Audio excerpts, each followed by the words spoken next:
Hello friends, welcome to wifistudy.com, one stop destination for all competitive exams. Friend, in this video we are going to provide you the daily the Hindu vocabulary. So friend, let's start from the first word of the day, that is speculation. The meaning of the speculation is to form an opinion despite a lack of information or evidence. The forming of an theory or conjecture without firm evidence. यानी कि कभी भी किसी के पास कोई evidence नहीं है, उसके बिना लैक ऑफ एविडेंस होने के बावजूद भी कोई अगर अपना ओपिनियन दे रहा है तो उसको अपन बोलते हैं स्पेकुलेशन, अटकलबाजी या फिर परिकल्पना, यानी कि अपनी तरफ से कुछ भी चीज़ बता देना जबकि किसी के पास कोई एविडेंस नहीं है। सिनोनिम इसके conjecture, theorising, hypothesising, suppositions, guesswork and thought. Antonyms है इसके reality, truth, knowledge, proof and fact. Now let's see the example. Since I do not know Jim and Karen, I can not speculate on the reason behind their divorce. So इसके verb form से speculate, speculated and speculated. So देखिए इसका example का जो Hindi meaning है कि मैं gym और कैरन को नहीं जानता, तो उनको जाने बिना मैं स्पेकुलेट नहीं कर सकता कि उनके डाइवोर्स का रीज़न क्या था। Now let's related words, speculate यानी कि अनुमान लगाना या फिर विचार करना। Now let's the trick, specs लगा के स्पेकुलेशन करता है। अब देखिए कितना आसान हो गया इसको याद करना, स्पेक्स लगा के। ये फोटो में राजपाल यादव है, कई सारी मूवीज़ के अंदर जब ये ऐसा रोल प्ले करते हैं कि किसी के बारे में कुछ भी बोलते हैं, जब इनके पास कोई एविडेंसेस नहीं है, कुछ भी कोई ऐसी चीज़ें नहीं है, तो स्पेक्स लगा के क्या कर रहे हो आप, स्पेकुलेशन कर रहे हो। तो यहाँ पर मैं स्पेक्स को और स्पेकुलेशन को रिलेट कर रहा हूँ और इससे इसका मीनिंग पता कर रहा हूँ कि स्पेक्स लगा के स्पेकुलेशन करता है, यानी कि अपनी तरफ से ओपिनियन दे रहा है कोई without having the evidences. Okay, तो इस तरीके से आप इसको याद कर सकते हैं कि स्पेक्स लगा के स्पेकुलेशन करता है। तो so the meaning of the speculation is to form an opinion despite a lack of information और evidence. Now let's see another one, replenish. The meaning of the replenish is to fill something up again, restore a lack or supply to a former level or condition. पुनः पूर्ति करना या फिर से भरना। Okay, if you are feeling something again then that thing is known as the replenish. अगर कोई चीज़ खाली हो गई और आप उसको भरते हो पूरा तो उसको बोलते हैं अपन replenish. The synonym of this word is refill करना, top up, fill up, recharge, reload, restock, restore and fill up. And antonyms are damage, deplete, use up and waste. Now let's see the example. There are no food in the refrigerator, so I had to visit the grocery store to replenish our supply. यानी कि मेरे refrigerator में कोई food नहीं है तो मैं उसको वापस भरने के लिए ग्रॉसरी स्टोर गया हूँ। ओके, तो वापस भरने के लिए मतलब रिप्लेनिश करने के लिए। Now let's C related verbs, replenish, replenished and replenished. Related words है इसके, रिप्लेनिशमेंट यानी कि फिर से भरना। Now let's see the trick, Kingfisher airlines के प्लेन को रिप्लेनिश करना पड़ेगा माल्या को। तो देखिए किंगफिशर एयरलाइंस के प्लेन अभी बहुत बुरी कंडीशन में, ऑलमोस्ट बिकने की कगार पे आ गए, तो उनको वापस से भरना पड़ेगा माल्या को, यानी कि लोगों को वापस से उस एयरलाइन को चलाना पड़ेगा। चलाने के बाद में कुछ ऑफर्स देने पड़ेंगे ताकि वापस से लोग उस प्लेन में ट्रैवल करने लगे, यानी कि प्लेन को वापस से भरना पड़ेगा माल्या को, क्योंकि अभी ये बहुत ही बुरी कंडीशन में इनके प्लेन चल रहे हैं। तो किंगफिशर एयरलाइंस को अपने प्लेन को रिप्लेनिश करना पड़ेगा। तो देखिए यहाँ पे प्लेन और रिप्लेनिश एक जैसे वर्ड्स हैं, तो प्लेन को मैं रिलेट कर रहा हूँ रिप्लेनिश से। तो प्लेन को भरने से क्या होगा, वो प्रॉफिट में आ जाएंगे और उसके बाद इनका जो भी कर्जा है वो बराबर हो जाएगा। तो किंगफिशर एयरलाइंस के प्लेन को रिप्लेनिश करना पड़ेगा माल्या को। तो इस तरीके से आप इसको याद कर सकते हैं। सो the meaning of the replenish is fill something up again. Now let's another one, that is mayhem. The meaning of the mayhem is violent or extreme disorder, खलबली या फिर अशांति। If there is a position of chaos, disorder, confusion, then that thing is known as the mayhem. The synonym of this word is chaos, disorder, confusion, havoc, bedlam, pandemonium, tumult, uproar and turmoil. And antonyms are calm, peace and harmony. So ये words आपके लिए बहुत ही important है आपके किसी भी paper के लिए। Now let's see the example, a criminal who escaped from the prison and caused mayhem the city. यानी कि क्रिमिनल था जो कि एस्केप हो गया प्रिजन से, भाग गया जेल से और पूरी सिटी में उसने खलबली मचा दी। Now let's see the trick, may में मेहम में सब एक दूसरे को मारते हैं। तो मे में एक मेहम हुआ, जैसे कि मान लीजिए सीरिया एक ऐसी कंट्री है जहाँ पे बहुत ज़्यादा डिसऑर्डर है, कियोस का सिटी के अंदर आए दिन बम ब्लास्ट होते रहते हैं, मर्डर होते रहते हैं। तो सीरिया में मे में क्या हुआ, वहाँ पे मेहम आया। देखिए मे और मेहम एक जैसे वर्ड्स हैं, तो मे में मेहम हुआ, खलबली मची और सब एक दूसरे को वहाँ पे मार रहे हैं।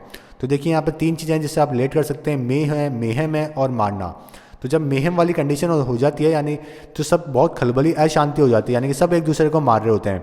ओके, तो इस तरीके से आप इसको रिलेट कर सकते हैं कि मारने को मेहम से या फिर मे को मेहम से। ओके, कभी भी पेपर में मेहम आएगा तो आप मे से रिलेट कर लेंगे कि ये बहुत डिसऑर्डर वाली कंडीशन को अपन बोल रहे हैं।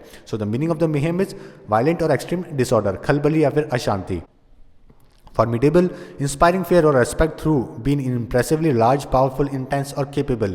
दुर्जय, तो यानी कि जो बहुत ज़्यादा अच्छा होता है, इंप्रेसिवली लार्ज है, पावरफुल है, इंटेंस है, केपेबल है, जिसको हराना बहुत मुश्किल है, उसको अपन बोलते हैं फॉर्मिडेबल। सिनोनिम है इसके इम्प्रेग्नेबल, डाउंटिंग, इनपेनिट्रेबल, इनवल्नरेबल और अनएसेसिबल। और इसके एंटोनिम्स है feeble, powerless and weak. Now let's see the example. With Kevin's formidable speaking skills, he will beat everyone in the speech contest. यानी जब contest होता है तो केविन की इतनी अच्छी स्पीच है कि वो किसी को भी हरा सकता है। ओके, फॉर्मिडेबल स्पीच है उसकी। उसके बाद स्किल्स कैसी है, बहुत अच्छी स्किल्स है कि वो किसी को भी कंटेस्ट में हरा सकता है। Now let's see the related words, formidably यानी कि दुर्जय रूप से। Now let's see the trick, जो फॉरगिव करने में एबल है वो फॉर्मिडेबल है। तो देखिए जो फॉरगिव करने में एबल है, देखिए यहाँ पे फॉरगिव और एबल दोनों आ रहे हैं इस वर्ड के अंदर। तो जो पर्सन फॉरगिव करने में एबल है, जो दूसरों को माफ़ कर देता है उनकी गलतियों के लिए, ओके, उनको अपन वो ही पर्सन आगे चल के कैसे बनते हैं, फॉर्मिडेबल बनते हैं। ये महात्मा गांधी जी का कहना था कि दूसरों को माफ़ करने की शक्ति होनी चाहिए और अगर कोई ऐसा करता है तो वो बहुत बड़ा इंसान है। तो इसी चीज़ को अपन रिलेट कर रहे हैं। देखिए यहाँ पे फॉरगिव भी आ रहा है और एबल भी आ रहा है। तो जो फॉरगिव करने में एबल है वो कैसे है, फॉर्मिडेबल है। ओके, तो फॉर्मिडेबल का मतलब क्या है, इंस्पायरिंग फियर और respect through being impressively large, powerful, intense और capable. Affiliation, so the meaning of the affiliation is the involvement or the connection that somebody having a religious or political organization, संबंध या फिर जुड़ाव। Okay, तो किसी भी चीज़ से अगर किसी का कोई संबंध होता है, if there is a connection with someone, so that thing is known as the affiliation. So synonym of this word is association, attachment, bonding, tie-up, alliance and amalgamation. And antonyms are detachment, dissolution, disunion and separation. Now let's see the example. His gang acquires all members to tattoo their necks with slogans which proclaims their affliction loudly and clearly. यानी कि उसके gang members क्या कर रहे थे, सबने tattoo बनवा रखे हैं उसके नेक के ऊपर, सबने अपनी नेक के ऊपर, वो दिखा रहे हैं कि उनका अपनी जो गैंग है उससे कितना अच्छा कनेक्शन है, यानी कि बॉन्डिंग है। ओके, एफिलिएशन है। अब देखते हैं इसके verb forms, affiliate, affiliated and affiliated. Related word है एफिलिएट, जिसका मतलब है संबंध होना। Now let's C trick, affair करने के लिए एफिलिएशन होना ज़रूरी है। ओके, अगर किसी को अफेयर करना है तो अफेयर करने के लिए जुड़ाव होना बहुत ज़रूरी है किसी से। ओके, तो अफेयर करने के लिए एफिलिएशन होना ज़रूरी है। तो देखिए अफेयर और एफिलिएशन एक जैसे वर्ड से सुनने में, और इनको रिलेट करके आप इसका मीनिंग इजीली निकाल सकते हैं कि सलमान खान के कई सारे अफेयर्स होते हैं, तो इनका एफिलिएशन यानी कि इनका जो जुड़ाव है, संबंध है, वो बहुत ईजिली, इनकी बॉन्डिंग बहुत ईजिली किसी से बन जाती है, इसीलिए इनके अफेयर की लिस्ट काफ़ी बड़ी है। तो इसीलिए अपन इसको रिलेट कर रहे हैं कि अफेयर करने के लिए एफिलिएशन होना ज़रूरी है। तो meaning of the affiliation is the involvement और connection that somebody having a religious और पॉलिटिकल ऑर्गेनाइजेशन, या फिर किसी का भी किसी से संबंध या जुड़ाव होने को, अटैचमेंट को बोलते हैं अपन एफिलिएशन।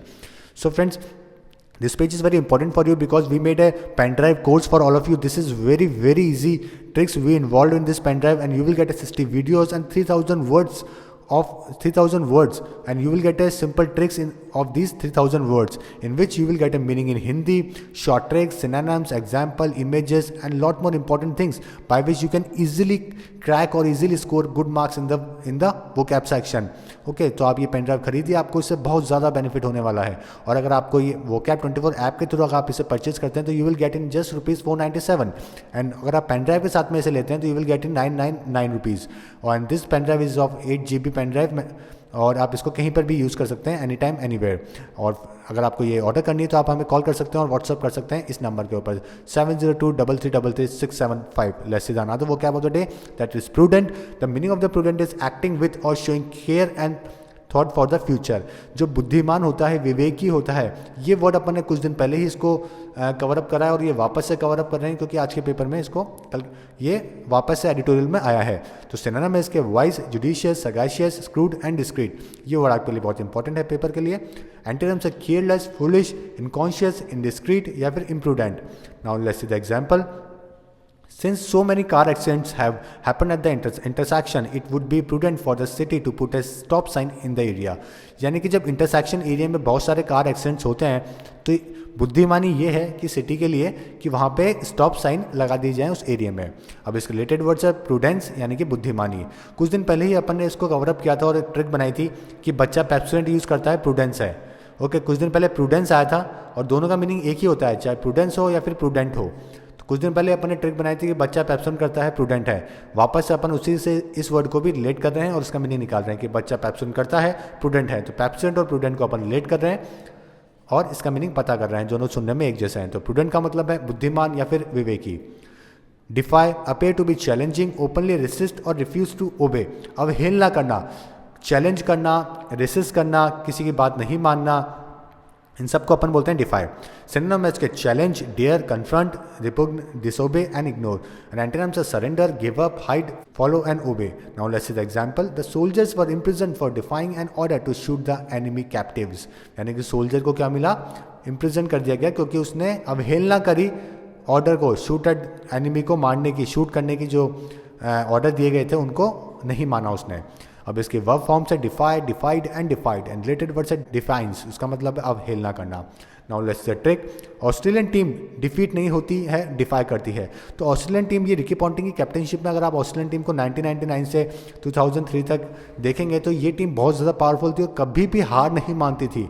तो इसी टीम के लिए अपन एक ये बना रहे हैं कि ऑस्ट्रेलियन टीम डिफीट नहीं होती, डिफाई करती है। तो मैं यहाँ पे डिफीट को रिलेट कर रहा हूँ डिफाई से। ओके, दोनों ही वर्ड एक जैसे हैं। जो डिफीट नहीं होते वो हमेशा क्या करते हैं, डिफाई करते हैं, यानी कि लड़ने की कोशिश करते हैं उन चीज़ से। ओबे नहीं करते हैं, मानते नहीं हैं अपोजिट टीम की बात, कि उनकी हार नहीं मानते हैं। ओके, रिफ्यूज़ करते हैं, रेसिस्ट करते हैं, चैलेंज करते हैं। तो अपन इसको इससे डिफीट को डिफाई से रिलेट कर रहे हैं, जिससे आप इसका इजीली मीनिंग पता कर लेंगे। देखते हैं ना, coercive. The meaning of the coercive is characterized by someone do something by using force और थ्रेट्स, यानी कि बलपूर्वक या फिर प्रतिरोधी। अगर कोई किसी को फोर्स कर रहा है किसी चीज़ के लिए, उसे प्रेशर कर रहा है, प्रेशराइज कर रहा है, तो उसको अपन बोलते हैं कोवर्सिव। सिनोनिम है इसके प्रेशर्ड, फोर्स, सप्रेसिव एंड या फिर कंस्ट्रेनिंग। और एंटोनिम्स है free, liberated, assisted, helpful and adding. So example, when the mob guys wanted the property they tried to coerce the owners into signing over the deed। यानी कि mob guys ने क्या किया, जब उनको प्रॉपर्टी चाहिए थी तो उन्होंने फोर्स करा ओनर को कि वो उस डीड के ऊपर साइन कर दे। Now let's see the verb forms. Coerce, coerced and coerce. Related words है कोवर्स यानी कि बांधे करना, कोवर्शन यानी कि जबरदस्ती, एंड कोर्सेबल यानी कि विवश किया हुआ। Now let's see the trick. Corrosion को दूर करने के लिए कोर्सिव करते हैं। तो कोरोजन को अगर किसी को दूर करना है, यानी कि जंग को किसी को अगर दूर करना है तो बहुत पावर ये लगानी पड़ेगी। ओके, इसके ऊपर जंग लगने के बाद काफ़ी मेहनत करनी पड़ती है इसको हटाने के लिए। तो जब अब जंग लग जाती है तो अपन जो पावर अपन यूज़ कर रहे हैं उसी को अपन क्या बोल रहे हैं, कोर्सिव। तो कोरोजन को दूर करने के लिए कोर्सिव करते हैं, यानी कि बहुत बल का यूज़ करते हैं, पावर का यूज़ करते हैं, फोर्स का यूज़ करते हैं। तो कोरोजन को दूर करने के लिए कोर्सिव करते हैं। तो इस तरीके से आप कोरोजन से रिलेट करके कोर्सिव का मीनिंग पता कर सकते हैं। यानी कि कोर्सिव का मतलब है बलपूर्वक या फिर प्रतिरोधी। Avowed, that has been asserted, admitted और स्टेटेड पब्लिकली। स्वीकृत करना, अगर किसी चीज़ को आप मान रहे हो, एडमिट कर रहे हो, पब्लिकली कह रहे हो, तो उसको अपन बोलते हैं अवाउड। सिनोनिम है इसके professed, accepted, acknowledged, admitted and affirmed. और एंटोनिम्स हैं इसके रिफ्यूज्ड और या फिर denied. Now let's see the example. After losing 4 matches in 5 match series, the captain avowed series defeat of the his team. यानी कि कैप्टन ने पाँच में से 4 मैच हारने के बाद में कैप्टन ने एक्सेप्ट कर ली अपनी defeat. Let's see the verb forms avow, avowed and avowed. And related word से अवाउ यानी कि स्वीकार करना, एंड अवाउडली यानी कि स्पष्ट रूप से। कुछ दिन पहले हमने अपने वोकैब में इस ट्रिक को पहले भी, इस वर्ड को पहले भी हमने इसको कवर अप किया है और वापस आपके लिए कर रहे हैं ताकि आपका रिवीजन हो जाए, और ये वर्ड कवर अप होना भी चाहिए। सैफ अली खान वाव वाव करके अवाव करते हैं। तो सैफ अली खान को देखा होगा हमेशा, जैसे कि शाहरुख खान का किरण बहुत फेमस है की वाला, वैसे सैफ अली खान का ये वाव वर्ड बहुत फेमस है, अक्सर ये इसको यूज़ करते हैं। तो सैफ अली खान वाव वाव करके अवाव करते हैं। तो इस तरीके से आप इसको रिलेट कर सकते हैं। हमने इसको पहले भी किया था इस वर्ड को कवर अप, और अभी वापस कर रहे हैं। तो सैफ अली खान वाव वाव करके अवाव करते हैं। तो अवाव का मतलब है एक्सेप्ट करना, एक्नॉलेज करना, एडमिट करना। तो इस तरीके से आप इसको याद कर सकते हैं। Let's see another one. Splinter, the meaning of the splinter is break और cause to break into small fragments. तो किसी चीज़ को अलग करना, तोड़ने को अपन बोलते हैं splinter. Now let's C synonyms. Shatter, smash, split, crack या फिर डिसइंटीग्रेट। और इसके एंटोनिम्स है यूनाइट, कंबाइन, इंटीग्रेट या फिर join. Now let's see the example. A political party that has been splintered by disagreements now contesting elections against each other. यानी कि एक पॉलिटिकल पार्टी अपने एग्रीमेंट, एक दूसरे से डिसएग्री होने के बाद में अलग हो गई और अब एक दूसरे के अगेंस्ट इलेक्शन लड़ रही है। अब इसके वर्ब फॉर्म से स्प्लेंडर, स्प्लिंटर, स्प्लिंटर्ड एंड स्प्लिंटर्ड। और now let's see the trick. Splendor bike को स्प्लिंटर किया तेज चलाकर रेसर ने। तो अगर देखिए स्प्लेंडर और स्प्लिंटर एक जैसे वर्ड्स हैं। तो अगर आप स्प्लेंडर एक माइलेज वाली बाइक है, अगर आप इसको 100 की स्पीड के ऊपर भगाओगे, तेज चलाओगे, तो क्या हो जाएगी, वो टूट जाएगी। ओके उसमें इतनी पावरफुल नहीं है, इतना इसका हाई bhp नहीं है, इतनी हाई cc की बाइक नहीं है। तो मैं स्प्लेंडर को स्प्लेंटर से रिलेट कर रहा हूँ। तो स्प्लेंटर का मतलब क्या है, टूटना। तो स्प्लेंडर बाइक को स्प्लेंडर किया तेज चला के रेसर ने। तो इस तरीके से आप इसको रिलेट कर सकते हैं और इसको याद कर सकते हैं।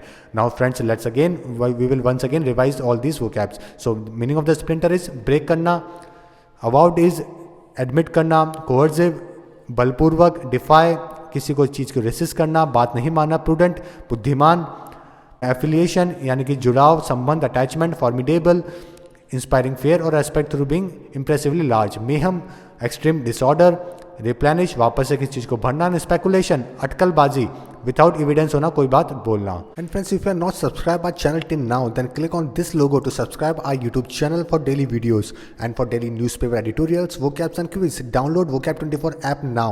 And if you enjoyed this video then don't forget to like and share this video with your friends and give your feedback while commenting on this video. So friends, thank you and all the best for upcoming exam. Hope you like this video.